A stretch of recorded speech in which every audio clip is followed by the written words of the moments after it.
नमस्कार। मैं आज सेक्टर 7 गुड़गांव से, हमारे साथ हैं एक बड़े मशहूर राइटर सुभाष बिसरिया जी।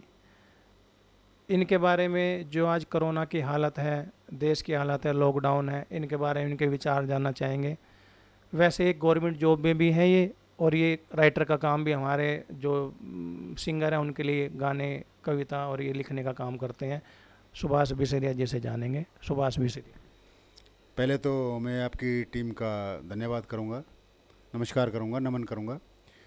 तो जो आपने ये सवाल किया है ना जी, ये जो कोरोना चल रहा है इसके बारे में मेरे क्या विचार हैं। अब कोई लोग तो ये कहते हैं कि ये मैन मेड बीमारी है, कोई ये कहता है चमगादड़ से हुई है। अब कोई असली डिसीजन तो हमारे सामने तो कोई आया नहीं है, मैं तो बताता हूँ, और ना हमने तो, हमारी तो इतनी पहुँच भी नहीं है कि भाई हम इसके बारे में क्लियर बात बता सकें। लेकिन जैसा इफ़ेक्ट इसका हुआ है ना, ऐसा लगता है कि भाई ये मैन मेड बीमारी है और ये चाइना ने जानबूझ के फैलाई है ताकि सारे वर्ल्ड पे वो हावी हो सके। सबकी जीडीपी डाउन करा दी, अपना बिजनेस उठा दिया। तो इससे ये पता लगता है कि भाई ये इनकी अपनी सोची समझी चाल है। आपका कहीं महाशक्ति बनने की तरफ तो इशारा नहीं है चाइना का? इशारा नहीं है जी, क्लियर हो रहा है।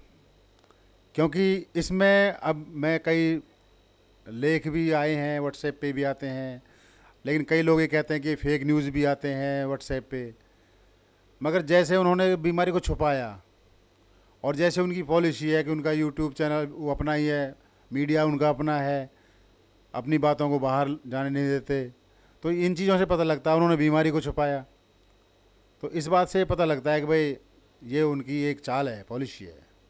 बीमारी को छुपाया है, लेकिन जो इसकी शुरुआत हुई, उस शुरुआत में उन्होंने अपने सारे बुहान के वीडियो ऐसे रिलीज किए उन्होंने जैसे इनसे सच्चा कोई है ही नहीं, लोगों को डराने के लिए या क्या करने के लिए। आपका ये मानना ये है कि वो अपनी एक चींटी या चिड़िया तक भी बाहर नहीं निकालते, कोई किसी भी न्यूज़ या खबर हो या कोई भी, और उन्होंने एकदम इतना सारा वीडियो अपने यहाँ से रिलीज करके पूरे वर्ल्ड में, किस नज़रिए से देखते हो उन वीडियो जो उन्होंने स्टार्टिंग में दिखाए हैं दुनिया में? ये उन्होंने अपनी एक छवि को छुपाया है। ऐसे एक बीमारी कि भाई हम भी मर रहे हैं और चमगादड़ से निकली है, वुहान शहर में इतने बंदे मर गए हैं, कुछ पोल्ट्री फार्म में आग लगा दी और सुअर जो है जला दिए जिंदे। अब भाई ये इतने बढ़िया आदमी है कि इस बीमारी को यहीं कंट्रोल कर रहे हैं। लेकिन अब सवाल ये उठते हैं कि चाइना सुरक्षित हो जाता है और पूरा वर्ल्ड इससे ग्रसित हो जाता है, तो यहाँ कहीं ना कहीं वो एक शक के दायरे में आता है जी। सुभाष जी, एक चीज़ और बोल रहे हो आप, जैसे हमारे यहाँ कहावत है चोर चोर मौसरे भाई। WHO को क्यों बोल रहे हो आप इसमें? सर WHO को खैर पूरा तो श्रेय मैं दूंगा। WHO जब पूरे वर्ल्ड की एक ऑर्गेनाइजेशन है वो, तो उसको उसी टाइम ये महामारी घोषित करनी चाहिए थी, उन्होंने भी छुपाया है। और उनके छुपाने की वजह से पूरा देश आज इस कंडीशन में है कि बस ना तो मर रहा है ना जी रहा है। आज मज़दूर वर्ग खाने के लाले पड़ रहे हैं, मांग मांग के खा रहे हैं। और अगर ऐसे ही चलता रहा ना तो ये जी इतना करप्शन भी फैल सकता है, इससे भ्रष्टाचार भी फैल सकता है और यहाँ अराजकता फैल जाएगी। एक दूसरे का शायद आदमी इज्जत या बखा वो भी नहीं कर सकते, मतलब मर्डर भी होने चालू हो जाए गरीबी में आके। क्योंकि जब गरीबी आती है तभी करप्शन फैलता है जी। आपका कहना पेट की आग से, अगर पेट की आग ठंडी नहीं होगी तो लोग कुछ भी कर सकते हैं। जी हाँ, पेट की आग के लिए देखो जी, इंसान का सबसे पहला धर्म है कि पहले अपने को सुरक्षित रखो, अपने पेट को भरो। उसके लिए अगर किसी के पास 4 रोटियां हमारे पास एक भी नहीं तो हम तो छीनने की कोशिश करेंगे उससे। ये नेचुरल चीज़ है जी। भूख तो परमात्मा ने ऐसी चीज़ बनाई है कि इसको शांत करना ही पड़ेगा, चाहे वो किसी का मर्डर भी कर सकता है इसमें जी। सुभाष जी, एक मैं ना आपको 2-3 साल पीछे लेके जाऊंगा। Make in India, make in India का क्या मतलब है sir? Sir make in India का मतलब है जी, ये है कि मतलब जो हम, मैं तो मेरी अपनी जो थ्योरी है, अगर जो जैसे बाहर से सामान आता है, मेड इन चाइना जो सामान आता है, हम उसका बहिष्कार करें ताकि हमारा जो पैसा है हम जो खर्च करते हैं वो इंडिया में ही रहे। इंडिया का पैसा अगर इंडिया में ही सुरक्षित रहेगा, सेव रहेगा, तो भुखमरी आने के चांस भी नहीं है जी। अब हमारा करोड़ों अरबों रुपए तो विदेशों में चला जाता है। ये बाहर की जो कंपनियां लग रही हैं, अब दिवाली, होली, जितने भी त्यौहार हैं, ये बच्चों के खिलौने वगैरह सारे तो मेड इन चाइना हैं। अगर इनको हम छोड़ दें, बहिष्कार कर दें, तो हमारा देश जो है सोने की चिड़िया था पहले और फिर भी बन जाएगा। इस बात से मतलब मेरा विश्वास है जी। ये नहीं, मेरा मतलब ये था made in India versus corona को जोड़ने से था मेरा मतलब। कोरोना से जोड़ने का इसलिए था कि हमें नारे दिया गया मेक इन इंडिया, और अभी जो हमें कोई भी चीज़ ज़रूरत पड़ रही है इस टाइम पे, चाहे वो कोई छोटी सी चीज़ हो, पीपी किट हो, कोई वेल्टिनेटर हो, या कोई भी, वो फिर हम डिपेंड कर रहे हैं दूसरी कंट्री पे, चाइना होगी, जैसे चाइना से हम इंपोर्ट कर रहे हैं। तो फिर वो मेक इन इंडिया का नारा था, वो कि क्या लेके था वो? क्या लेकर, देखो जी, इस मामले में तो मैं ज़्यादा क्या कहूँ, क्योंकि इंडिया हमारा अभी इतना डेवलप नहीं है कि जो दूसरे देशों का मुकाबला कर सके। अमेरिका जैसा देश है, उसमें के पास पैसा है, टेक्नोलॉजी है हमसे ज़्यादा, और मेडिकल सुविधाएं ज़्यादा हैं। अगर हम उनसे मुकाबला करें तो हम तो उनके मुकाबले कुछ भी नहीं हैं। हम इसी वजह से सेफ़ हैं कि हमारा जो एक तो हिंदुस्तानी जो आदमी है, इसकी इम्यूनिटी पावर कुछ ज़्यादा है, क्योंकि यहाँ सर्दी भी होती है, गर्मी भी होती है, बरसात भी होती है, तो हर दुख सहने की ताकत भी है इसमें। और रही बात, जो सरकार है वो भी पूरी कोशिश कर रही है जी। लेकिन हम अब भी, जो मैं ये कहना चाहूँगा कि जो ये बीमारी फैली है ना, ये हमारी अपनी वजह से फैली है। कुछ भाई जो लॉकडाउन का पालन नहीं करते, मास्क नहीं लगाते, सड़कों पे घूमते हैं, तो सरकार का विरोध करते हैं, डॉक्टरों को मारते हैं, पुलिस पे पथराव करते हैं। तो ऐसे लोगों को समझना चाहिए कि भाई देश पे जो ये विपत्ति आ रही है, इसमें देश का, अपने सरकार का सहयोग दे, डॉक्टरों का सहयोग करे। बाकी ठीक है जी। जो तो आप मानते हो कि ये कुछ लेट हुआ है, या मतलब टाइम पे हो गया लॉकडाउन, या गवर्नमेंट को आप इसमें सही जगह पाते हैं? सर, पहले तो मैं एक बात हूँ जी, गवर्नमेंट अपनी जगह ठीक है जी।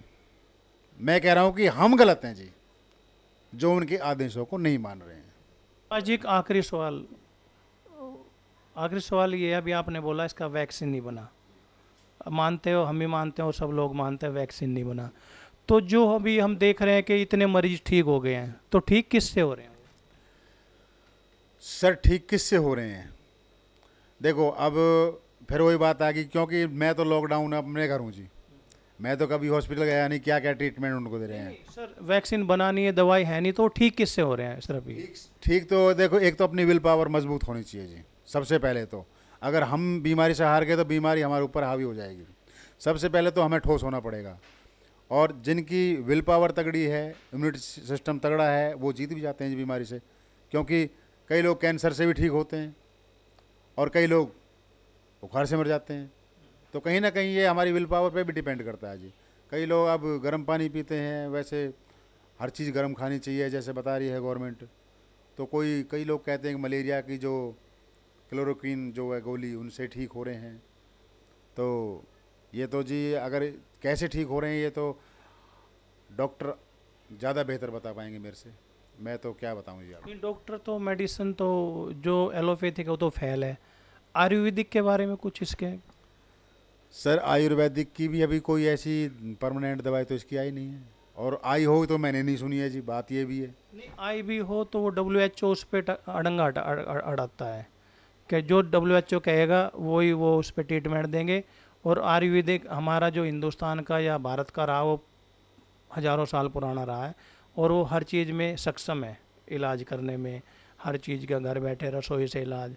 इस तरीके से अगर उनका कुछ थोड़ी नुक्ते वगैरह उसमें आ जाएं, तो वो आपको कुछ है इस बारे में जानकारी, तो हमारे दर्शकों को बताएंगे। बताऊं जी, जानकारी तो मैं अपना एक विचार पेश करता हूं जी आपके सामने, कि जो ऑर्गेनाइजेशन है WHO जैसे, तो ये भी कहीं ना कहीं जो बड़े कंट्री हैं उनके दबाव में रहती हैं जी।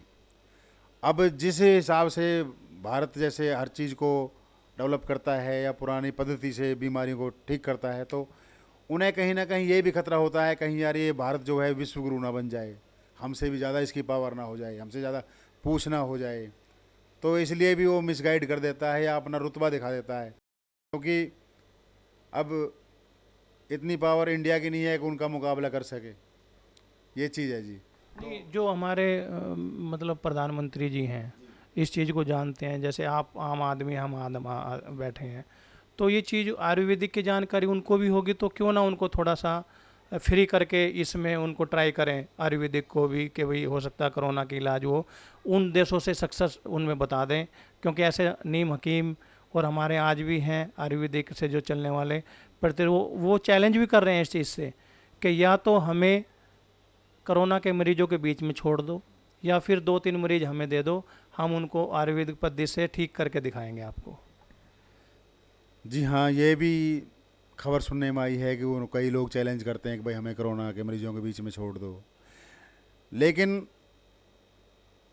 क्या हकीकत में ही कोई बंदा ऐसा है जो सामने आया है जिसने मोदी से मिलने की कोशिश करी है? WHO उसमें भी अड़ंगे अड़ा रहा है, और ये बंदों की एक बहुत बड़ी लिस्ट है, जिसमें मैं अपने एक जानता हूँ, डॉक्टर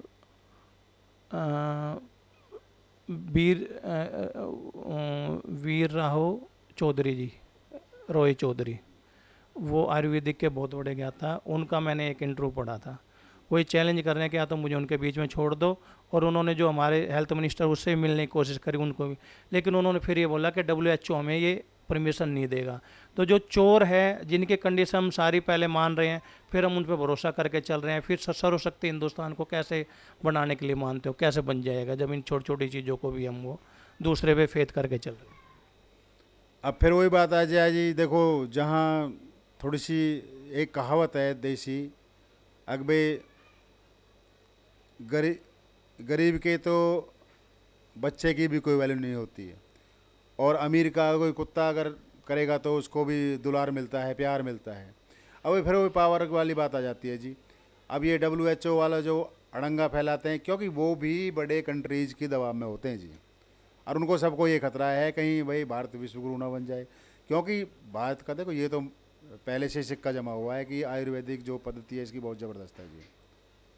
बाकी अब मैं WHO के बारे में कुछ नहीं कह सकता जी, अब क्या सरकार क्यों दबाव मानती है, अपने उनके टर्म कोई कंडीशन होंगी जी, वो मेरे को इतनी नॉलेज भी नहीं है उनके बारे में सच्चाई। चलो, ये थे हमारे साथ सुभाष बेसेरे जी, सेक्टर 7 से, गुड़गांव में से।